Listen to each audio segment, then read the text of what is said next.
Man City 3-0 Liverpool အားလုံးပဲမင်္ဂလာပါ Gobi Page ကနေပြန်လည်ကြိုဆိုလိုက်ပါတယ်ကျွန်တော်တို့ကိုဆုံးပါ Guardiola ရဲ့နီးပြဘွားပွဲတစ်ထောင်ပြီးမှတ်တိုင်ဟာ Jeremy Doku ရဲ့ 5-star performance နဲ့အတူလှပခဲ့ပါတယ် Man City ကတဖြည်းဖြည်းသူတို့ရဲ့အထက်ရောက်ဆုံး version ကိုပြန်လည်ရရှိလာပြီဆိုတာပြသခဲ့တဲ့နောက်ထပ်နိုင်ပွဲတစ်ပွဲလည်းဖြစ်ပါတယ်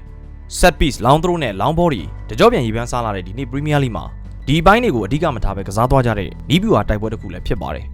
Liverpool ကအခုတည်းပိုကောင်းတဲ့စွမ်းဆောင်ရည်ကိုပြနိုင်ခဲ့ရင်အများကြီးပိုစိတ်ဝင်စားစရာကောင်းသွားခဲ့မှာပါ ဒါပေမဲ့ Arne Slot ရဲ့အသင်းဟာဒီနေ့မှာ Aston Villa Real တို့နဲ့ပွဲဒီကလို့ Intercity aggression ကိုမပြသနိုင်ခဲ့ပါဘူး။ကွင်းလယ်3ယောက်တန်း engine room ဟာ Man City ရဲ့စနစ်တကျရွေးရှားမှုတွေကိုမထိန်းနိုင်ခဲ့ပါဘူး။ Doku Chaki တို့ရဲ့ narrow position တွေက Liverpool ရဲ့ line တွေကြောင်းမှာထိန်းချုပ်ရခတ်တဲ့အရွေ့တွေဖြစ်လာပြီး O'Reilly Matthias Nunes တို့ရဲ့ overlapping run တွေကပြန်ဘက်ကိုထိုးနှက်ဖို့လက်နက်ပုံးတွေဖြစ်လာခဲ့ပါတယ်။ Chaki ရဲ့ close control composure ကရင်ဆိုင်ရခတ်တယ်လို့ Doku ရဲ့တကူတော့အတိုးလှုပ်တွေတိုက်စစ်ကိုအချိန်တင်မှုအမြဲအစင်သင့်ဖြစ်နေပုံတွေက Liverpool အတွက်ပြဿနာဖြစ်ခဲ့ပါတယ်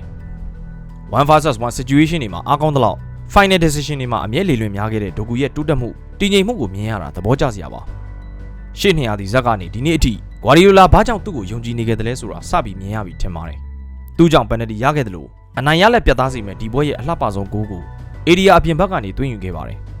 Vinicius ကိုအကောင်းဆုံးရင်ဆိုင်ပြခဲ့တဲ့ Bradley အရန်ညံ့တယ်လို့မထင်ပါဘူး Doku ရဲ့ထိရောက်မှုကအားကောင်းလုံးခဲ့တာပဲဆိုရမယ်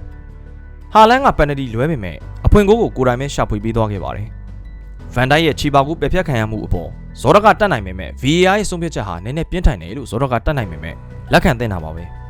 ။နီကိုဂွန်ဆာလက်စ်ကွင်းလယ်မှာစိတ်ချလာရတာဖူးဘက်တွေပြန်လဲအားကောင်းလာတာတွေကမန်စီးတီးရဲ့ကစားကွက်ပုံဖော်မှုနဲ့လက်ရှိရာသီအတွက်အရေးပါတဲ့အခန်းကဏ္ဍတွေဖြစ်ပြီးလီဗာပူးရဲ့စူဖလားကာကွယ်ခွင့်အိမ်မက်ကတော့ဒီပုံစံအတိုင်းဆိုရင်မလွယ်တော့ဘူးထင်ပါတယ်။ဆိုတော့ Wise မှာဆိုတဲ့ညီကိုတွေအတွက် free bet 2000မို့ဒါ giveaway အစီအစဉ်လေးရှိပါတယ်အသေးစိတ်ကိုတော့ description အောက်မှာပင် comment လေးထောက်ပြီးတော့ဖြည့်ပေးထားပါတယ်ဆိုတော့ဘောလုံးနဲ့သက်ဆိုင်တဲ့မေကွန်3ခုကိုဖြည့်ဆိုးရုံနဲ့ဖြေမှန်တဲ့သူတွေကိုကန်ဆန်းရွေးချယ်ပြီး23ရက်17လ2025မှာ giveaway တွေပေးသွားမှာဖြစ်ပါတယ်ဆိုတော့ January 2026အထိတစ်လကို2ကြိမ် promotion ရှိပါတယ်ဒီ promotion ပြီးတဲ့အခါမှာနောက်ထပ်စုကြီးတွေပေးဖို့လည်းရှိပါတယ်